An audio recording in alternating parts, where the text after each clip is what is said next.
देखिए भाई, कोई बर्तन एक खोखले अर्धगोले के आकार का है जिसके ऊपर एक खोखला वेलन अध्यारोपित है। अर्धगोले का व्यास 14 सेंटीमीटर है। इस बर्तन की कुल ऊंचाई 13 सेंटीमीटर है। इस बर्तन का आंतरिक पृष्ठीय क्षेत्रफल ज्ञात कीजिए। दिया क्या है, उसने बोला है कि एक अर्धगोला है। क्या है? अर्धगोला। मान लीजिए कि ये कोई अर्धगोला है, ठीक। ये क्या है?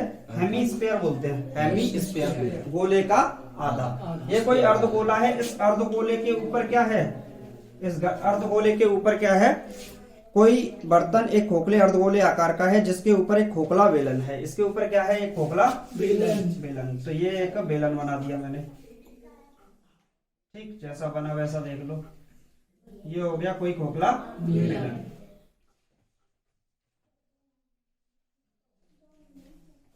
हाँ भाई, कोई दिक्कत? तो ये क्या बन गया? एक खोखला बेलन। अब उसने क्या क्या बोला था? उसने बोला था अर्धगोले का व्यास 14 सेंटीमीटर है। यहां से लेके यहां तक की ये डिस्टेंस कितनी है? 2.5 मीटर, 14 सेंटीमीटर। तो इसका आधा क्या होगा? 7 सेंटीमीटर क्या होगी? त्रिज्या होगी। किसकी? अर्धगोले की। तो उसने क्या दे रखा है? अर्धगोले का व्यास। अर्धगोले का व्यास क्या दे रखा है भाई? तो ये दे रखा है 14 सेंटीमीटर। तो त्रिज्या क्या होगी? अर्धगोले की त्रिज्या, अर्धगोले की त्रिज्या, हाँ भाई, अर्धगोले की त्रिज्या क्या होगी? 14/2 यानी कि 7 सेंटीमीटर। यानी कि रेडियस कितनी निकल आई? रेडियस निकली है 7 सेंटीमीटर। बोलो किसी को कोई दिक्कत, कोई समस्या? ठीक। अब उसने आगे क्या बोला है? इस बर्तन की कुल ऊंचाई 13 सेंटीमीटर। एक बात बताओ, यहां से लेके यहां तक अगर ये 7 सेंटीमीटर है तो यहां से लेके यहां तक भी कितना होगा? क्योंकि ये भी केंद्र से लेके और परिधि, केंद्र से परिधि, केंद्र से परिधि, तो ये भी 7 का होगा, क्योंकि ये भी क्या होगी? त्रिज्या ही होगी। तो यहां से लेके यहां तक कितनी है? 7 सेंटीमीटर। पॉज कर देना वीडियो।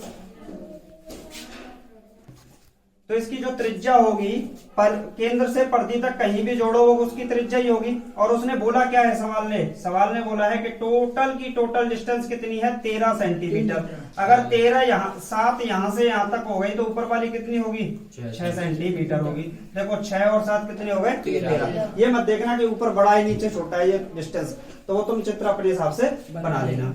एक बात बता लो, उसने बोला है इस बर्तन की आंतरिक पृष्ठीय क्षेत्रफल ज्ञात करो। आंतरिक पृष्ठीय क्षेत्रफल यानी कि इस वाले भाग का पृष्ठीय क्षेत्रफल ज्ञात करना है। अच्छा, बेलन जो होगा वो ऐसे थोड़ी होगा। बेलन जो होगा बिल्कुल गोल टाइप में होगा।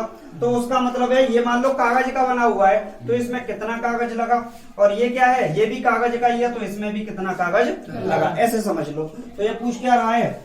आंतरिक पृष्ठीय क्षेत्रफल, कुल आंतरिक क्षेत्रफल, कुल आंतरिक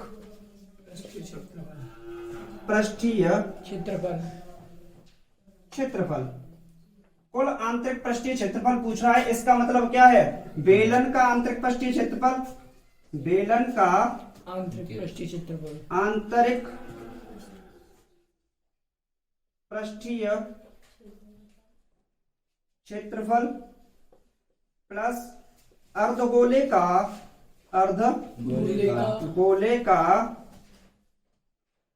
आंतरिक पृष्ठीय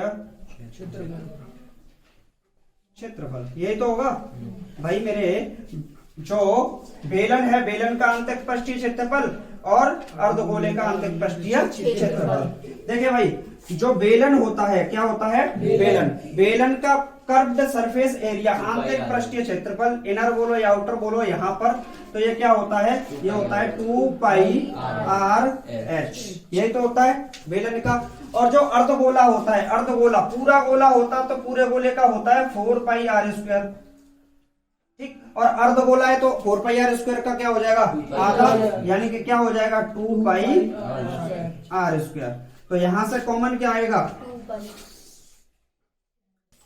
हाँ, तो जो कुल आंतरिक पृष्ठीय क्षेत्रफल होगा वो क्या होगा, बेलन का पृष्ठीय क्षेत्रफल, बेलन का आंतरिक पृष्ठीय क्षेत्रफल और अर्धगोले का आंतरिक पृष्ठीय क्षेत्रफल। बेलन का जो आंतरिक पृष्ठीय क्षेत्रफल होता है वो क्या होता है 2πr, और जो अर्धगोले का होता है वो टोटल होता है 4πr²। आधे गोले का बात करेंगे तो 2πr। अगर पूरे में से कॉमन की बात करें तो 2πr क्या आएगा कॉमन, यहाँ पे क्या बचेगा h और यहाँ बचेगा r।